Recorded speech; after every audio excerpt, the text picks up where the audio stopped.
Do you know what battles he fought in? He started out in North Africa under Patton, and then went to Sicily, Italy, and still under Patton. In fact, he was in the same battalion as the soldier that Patton slapped, and was relegated to a rear position. Patton, he lost his command, and then he landed at Anzio, which was a very big battle in Italy. And after Anzio, he landed in southern France, and that's where he got wounded. Okay. And he got wounded, and actually was in a military hospital for the next 6 months. Okay. What was the worst battle that Anzio. I can tell you that right away. That was at Anzio, he actually got frostbite, and he could never go in the ocean again because his feet were frostbitten from the cold. You know, sitting in a foxhole, and the foxhole was wet, and it was so cold that his feet froze. Or he actually got frostbite in his feet. Okay. So. Do you know how specifically he got injured? No, but I have a feeling what happened was that he was hit with a number of fragments from a bomb shell. It wasn't a bullet. He had fragments up at his leg and in his back. Still did to the day he died. Do you think they knew about the Holocaust in the war? I never really spoke to my father about that. I tend to doubt it. I don't think the ordinary soldier probably didn't know much about it. Did you guys talk about it in your family? No, my father really kept to himself. Toward the end of his life, I started asking him a lot more questions, and that's when he started opening up. Actually, when I was taking him back and forth to dialysis, I talked about the war, and he never really spoke to the family about it. When he got home, did he seem different, or did he remember a lot from the war? I can't really say because I was too young. But he remembered a lot about the war, probably more about the bad parts than he did about the good part. But he never really spoke to us about it, and I didn't know. I wasn't born when he got back from the war. Do you know the most vivid memory of the war for him? Not really. I assume probably being shot at. Yeah, probably being shot at was the worst thing. I don't think that anybody would. And I'm sure the bombing, when they were throwing shells at you, I know living in foxholes he didn't like. Do you know if he was drafted or enlisted? He enlisted. Yeah. And what branch of the military did he serve? He was in the Army. Army. Okay. You were truly kids. We were only kids, that's all we were. Well, the memory I have is sitting in Philadelphia playing cards with my mom and dad, my brother.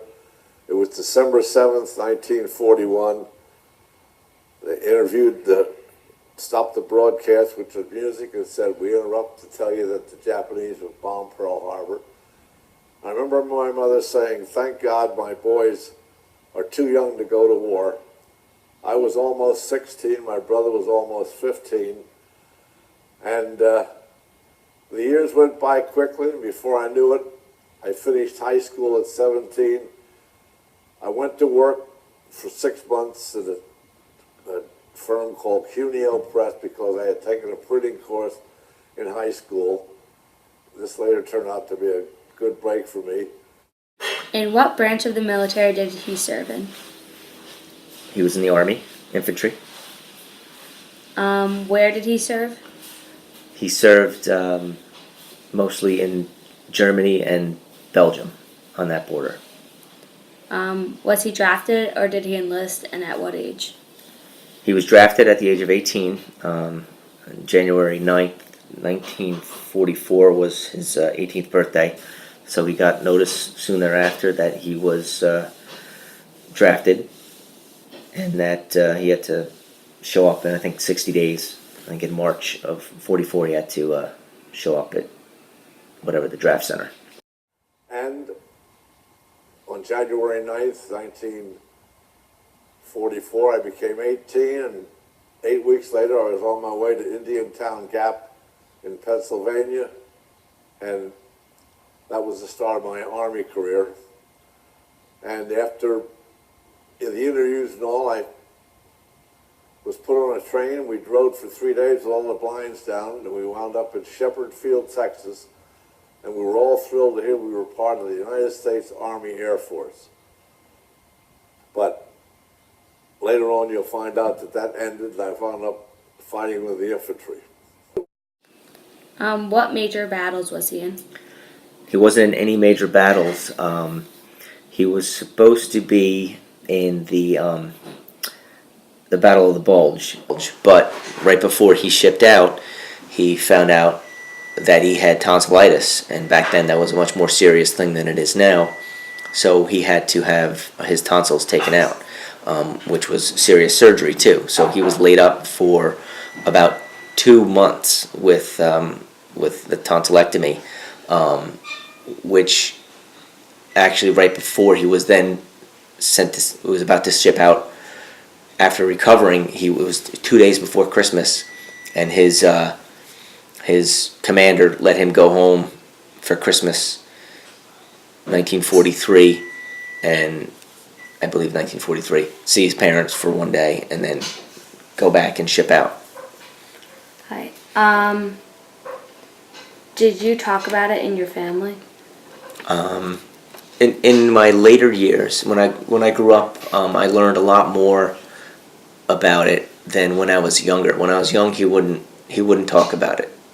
He was kind of closed off. But when I was a teenager, maybe, one night my friend came over, and I was upstairs getting ready for us to go out, and I came downstairs, and my dad was telling my friend all the stories.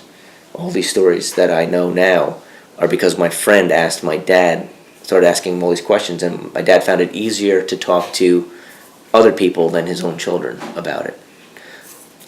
Or what was his most vivid memory of the war?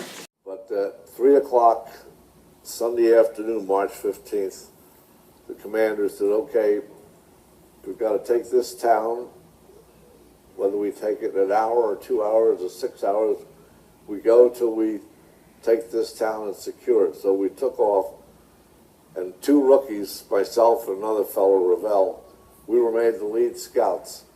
And in the service, as all men know, to have a diamond formation, the 4 platoons, and Ravel and I were the scouts in the front.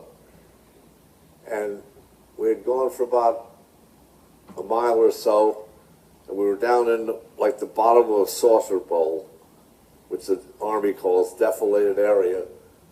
And all of a sudden, I remember dirt spitting up in my face. A couple of bullets were close to me to the point where the dirt, and I hit the ground and I froze, and I was terrified to realize that somebody was actually trying, that this wasn't training anymore, that somebody was actually trying to kill me.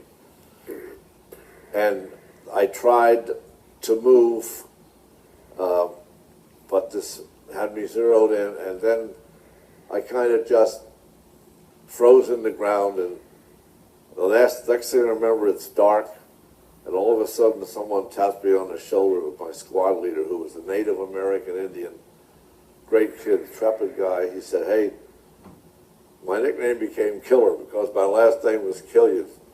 And I lost him. He said, what a misnomer. He said, Killer, you're the last one out here. The Germans are throwing in flak. Breaks down like an umbrella. You got to make up your mind. We're about 1,000 yards down. See ya, good luck. And he took off. Well, thank God I got up and ran, hit the ground, boom, boom, boom, as you're taught to do until I got there. And then a few minutes later, we moved out. And maybe 9 o'clock that night, we took this town. And I never realized what was involved. All the people were taken out of their homes, taken to the center of town. An armed guard was set up. And then we had to go to each home, from the basement to the attic, and search the house because it was known that soldiers or Gestapo or whatever might be hiding, and before you know it, we're back into a battle we didn't expect because we didn't really check out the houses. So we actually wound up in the house we were in finding a fella who posed as a farmer. He turned out to be an SSer. And we learned a lesson that first night. Do you have any other stories from the war? There were a couple. There's one time he got fire ants in his pants, and